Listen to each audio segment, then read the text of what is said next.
Nemyslite si, že som prišiel zrušiť zákon alebo prorokov. Neprišiel som ich zrušiť, ale naplniť.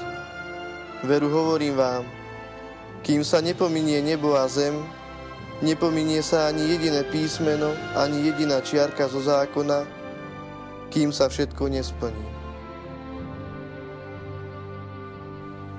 Kto by teda zrušil jediné z týchto prikázaní, čo aj najmenšie, a tak by učil ľudí, bude v nebeskom kráľovstve najmenší. Ale kto ich zachová a tak bude aj učiť, ten bude v nebeskom kráľovstve veľký. Označenie zákon a proroci je obľúbené Matúšovo vyjadrenie toho, čo my, kresťania, voláme starý zákon.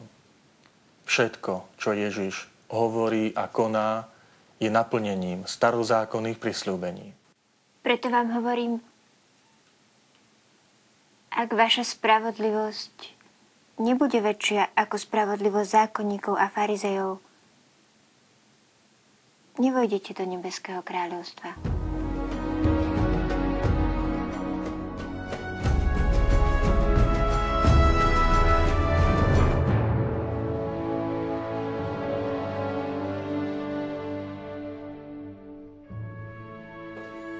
Počuli ste, že otcom bolo povedané, nezabiješ.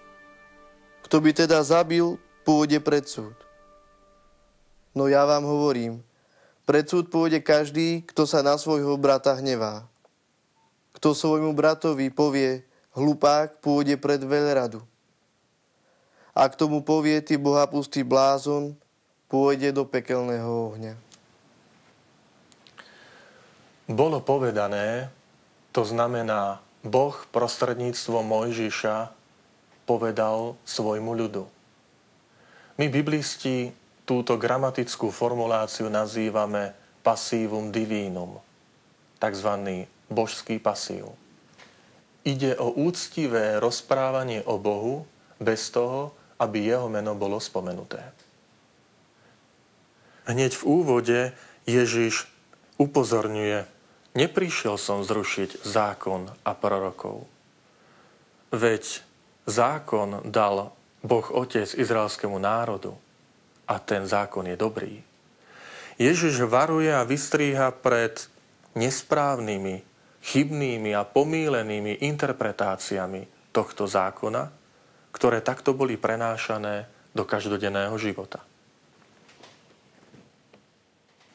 Keď teda prinášaš dar na oltár a tam si spomenieš, že tvoj brat má niečo proti tebe, nechaj svoj dar tam pred oltárom.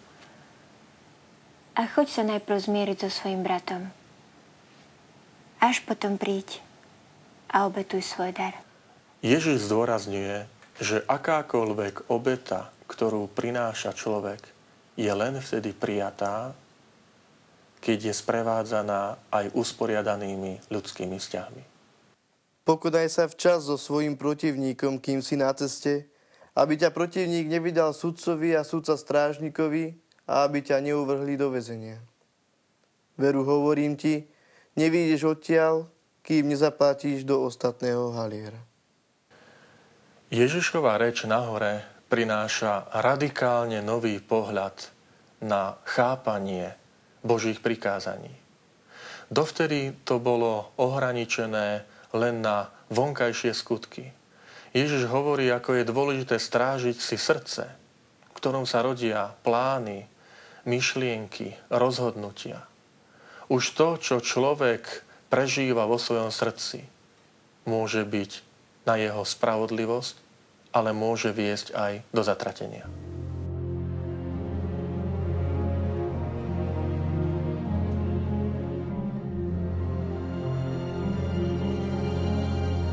Počuli ste, že bolo povedané, nesudzoložíš. No ja vám hovorím, každý, kto na ženu hľadí žiadostivo, už s ňou cudzoložil vo svojom srdci. Ak ťa zvádza na hriech tvoje pravé oko, vylúb ho a odhoď od seba, lebo je pre teba lepšie. Ak zahynie jeden z tvojich údov, ako keby sa malo celé tvoje telo dostať do pekla. Ak ťa zvádza na hriech tvoja pravá ruka, otni ju a odhoď od seba, lebo je pre teba lepšie, ak zahynie jeden z tvojich údov, ako keby malo ísť celé tvoje telo do pekla. Ježiš stupňuje požiadavky na svojich učeníkov, ako aj celý zástup, ktorý ho počúva. Príklad o nohe, ruke, oku nazývame, že je to hyperbolické rozprávanie. Úmyselne Ježiš preženie istú vec, aby zdôraznil, že zachovať si čistotu srdca, zachovať si odolnosť voči hriechu je niečo tak mimoriadne dôležité, že to môžeme porovnať s celistvosťou ľudského tela.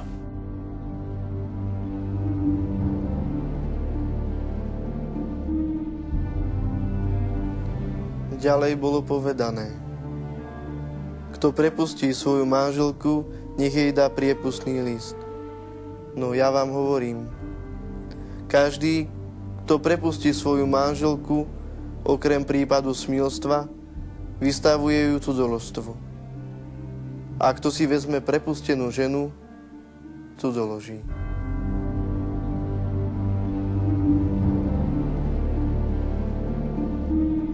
Ježiš výrazne zužuje možnosti prepustenia manželky, na rozdiel od zákonníkov, ktorí v tej dobe ponúkali široký výklad tohto zákona. V židovstve bola žena považovaná za menejcennú bytosť a pre zbožného muža bolo varovaním aj pozrieť sa čo i len na ženu. Rozlukový list chránil manželku pred svojvoľným vyhnaním od muža a bol to akýsi preukaz, na základe ktorého ona mohla uzavrieť nové manželstvo. Ľahká dosiahnuteľnosť manželského rozvodu podkopala v Ježišovej dobe úplne manželstvo a rodinu a častokrát priviedla ženu do otrockej závislosti od muža. Ježiš pred týmto všetkým varuje a ukazuje na pôvodnú hodnotu manželstva, ale aj muža a ženy.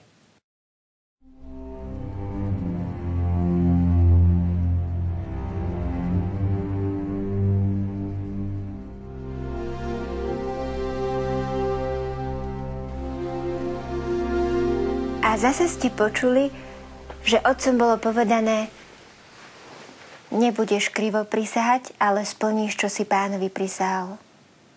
No ja vám hovorím, vôbec neprisahajte. Ani na nebo, lebo ono je Božím trónom. Ani na zem, lebo ona je podnožkou jeho nôh. Ani na Jeruzalem, pretože je mestom veľkého kráľa.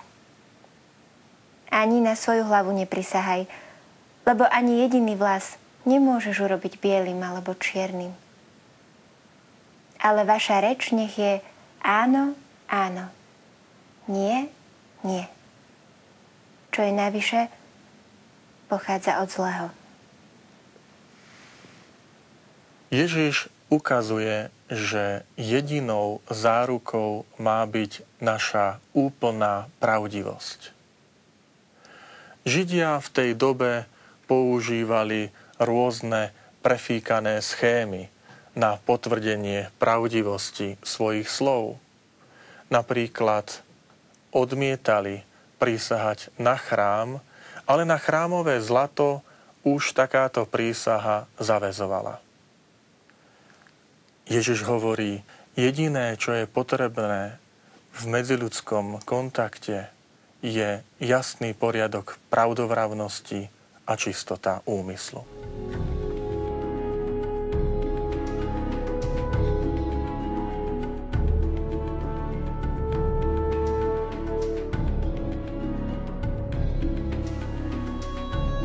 Zákon odplaty, zub za zub, oko za oko, poznáme už v Starom zákone.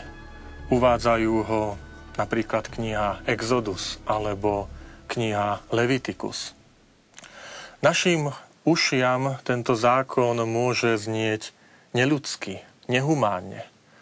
Ale nedajme sa pomýliť. Cieľom tohto zákona bolo stanoviť mieru medzi násilím a trestom, aby sa zabránilo stupňovaniu násilia. Počuli ste, že bolo povedané oko za oko a zub za zub. No ja vám hovorím, neodporujte zlému. Každý Žid vedel, že úder po pravom líci bolo ponižujúcim gestom. Vykonával sa tak, že chrbtom pravej ruky sa udrelo po pravom líci. Ježiš učí svojich nasledovníkov, aby dokázali akceptovať aj toto ponižujúce gesto. Myslel tým Ježiš na nejaký slavožský postoj? Je toto postoj, ktorý má charakterizovať kresťanov, že majú ustupovať násiliu? Vôbec nie. Ježiš touto radikálnou požiadavkou učí svojich nasledovníkov, že zlo je možné definitívne vykoreniť len víťazstvom dobra. Ak ťa niekto udrie po pravom líci, nadstav mu aj druhé. K tomu, kto sa chce s tebou súdiť a vziať ti šaty, nechaj aj plášť. A keď ťa bude niekto nútiť, aby si s ním išiel 1 míľu, chod s ním 2. K tomu, kto ťa prosí, daj. A neodvracaj sa od toho, kto si chce od teba niečo požičať. Vyprevádzanie človeka na cestu bol obľúbený židovský zvyk, ktorý dával putujúcemu pocit istoty a bezpečia. Ježiš rozvíja tento zvyk, aby poukázal na potrebu vychádzať si navzájom v ústretí.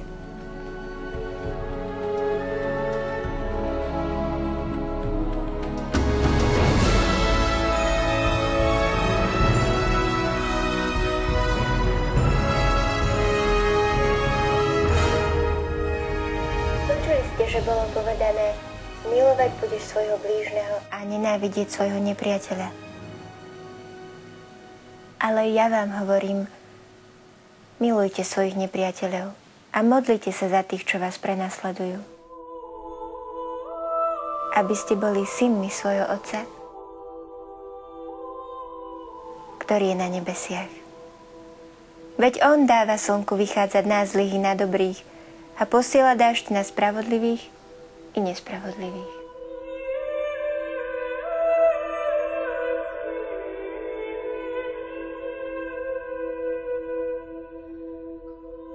V starom zákone nie stvola výslovná norma, ktorá by prikazovala nenávidieť nepriateľa.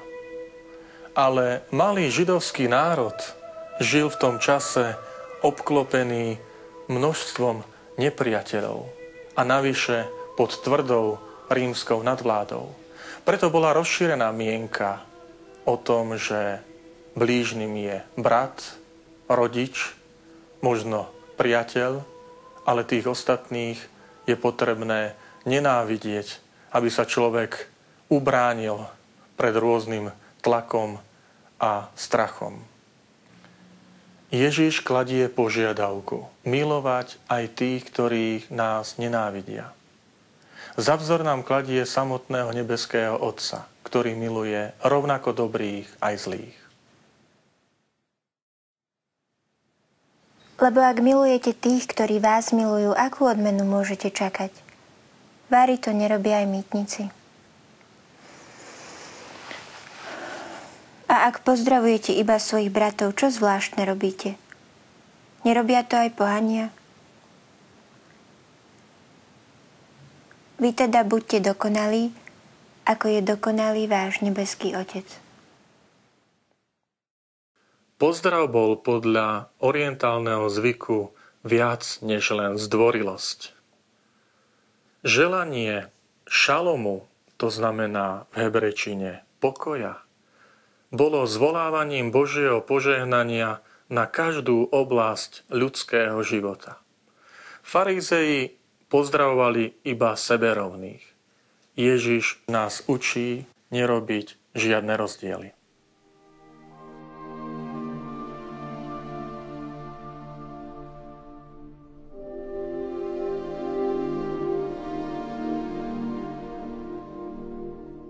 Dajte si pozor a nekonajte svoje dobré skutky pred ľuďmi, aby vás obdivovali, lebo nebudete mať odmenu u svojho Otca, ktorý je na nebesiach.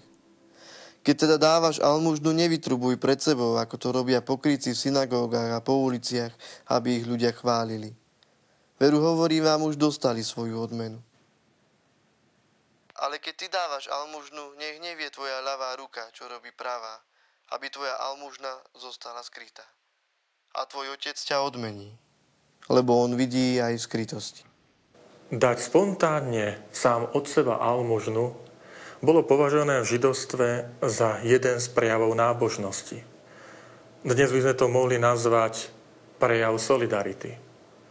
Či to nazveme tak, alebo onak, jedno majú spoločné.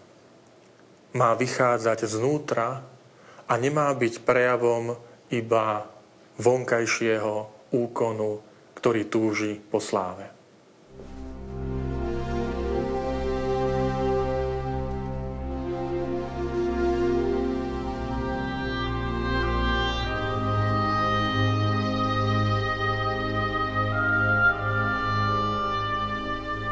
Verejné vykonávanie modlitby bolo jedným z prejavov zbožnosti.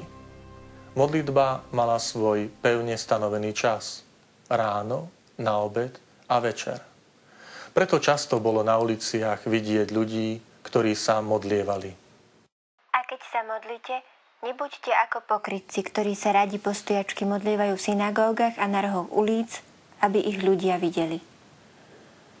Veru hovorím vám, už dostali svoju odmenu. Ale keď sa ty ideš modliť, vojdi do svojej izby, zatvor za sebou dvere a modli sa k svojmu Otcovi, ktorý je v skrytosti. A tvoj Otec ťa odmení, lebo on vidí aj v skrytosti. Židovský sedliacky príbytok mal aj jednu skrytú, jednoduchú komoru, ktorá slúžila ako miesto na zásoby. Týmto jemným príkladom Ježiš ukazuje na podstatu modlitby, ktorá sa vyznačuje samotou aj uprostred hluku sveta.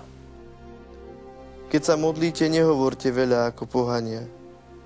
Myslia si, že budú vypočutí pre svoju mnohovravnosť. Nenapodobňujte ich. Veď váš Otec vie, čo potrebujete, prv, ako by ste ho prosili.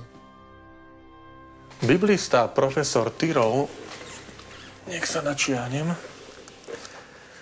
charakterizuje modlitbu Pána ako modlitbu prosby a vzor každej modlitby.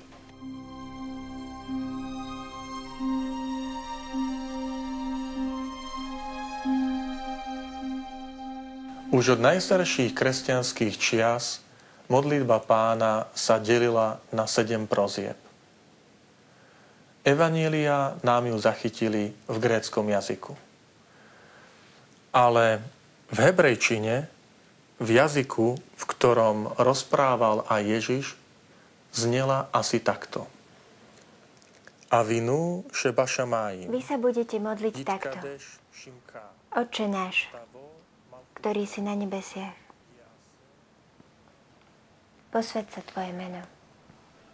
Príď tvoje kráľovstvo. Buď tvoja vôľa, ako v nebi, tak i na zemi.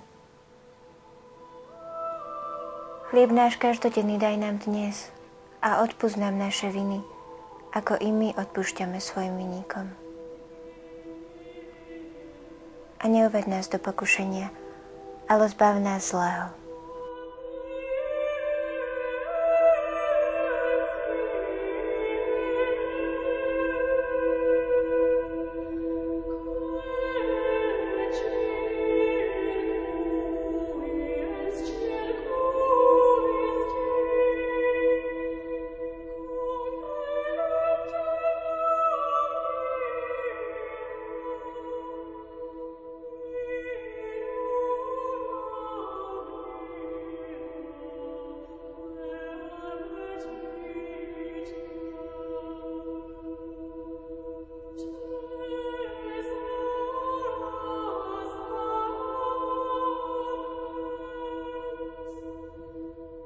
ako Boh môže uviesť do pokušenia. Ale tu nie je reč o pokušení, ale o vystavení skúške. A Sväté písmo často hovorí o tom, že Boh podrobuje zbožných ľudí skúške. Preto prosba Otče náša je obrátením sa na Boha so žiadosťou, aby stál pri nás.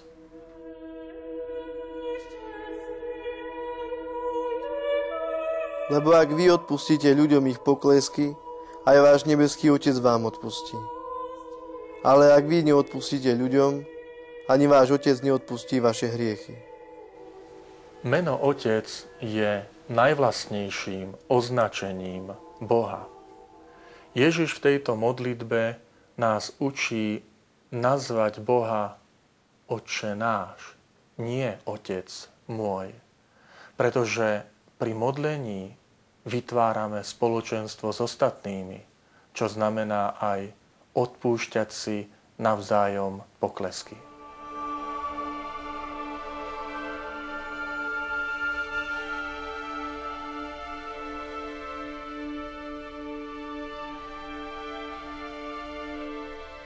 A keď sa postíte, nebuďte zamračení ako pokrytci.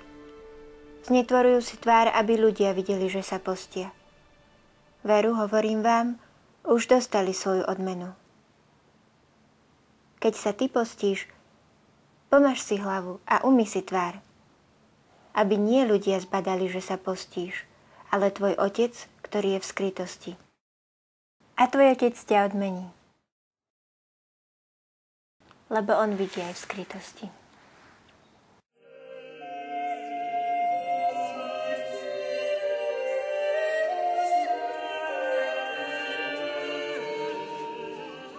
Reč na vrchu samozrejme pokračuje.